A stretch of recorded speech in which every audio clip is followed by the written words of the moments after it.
4 দিনের রাষ্ট্রীয় সফরে চীনে প্রধানমন্ত্রী শেখ হাসিনা। সফরকালে দেশটির প্রেসিডেন্ট শি জিনপিং এবং প্রধানমন্ত্রী লি কিয়াং এর মধ্যে আনুষ্ঠানিক বৈঠকের কথা হয়েছে।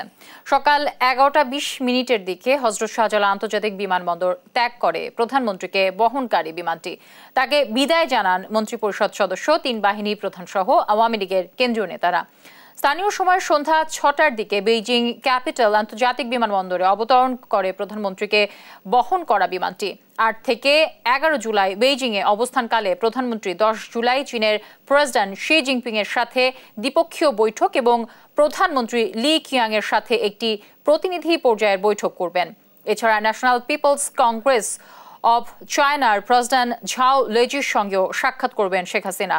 প্রধানমন্ত্রী এই সফরে অর্থনৈতিক ও ব্যাংকিং খাত, বাণিজ্য ও বিনিয়োগ, ডিজিটাল ইকোনমি, অবকাঠামো উন্নয়ন, কৃষি পণ্য রপ্তানি সহ বিভিন্ন বিষয়ে 20টি সমঝোতা স্মারক সই হতে পারে।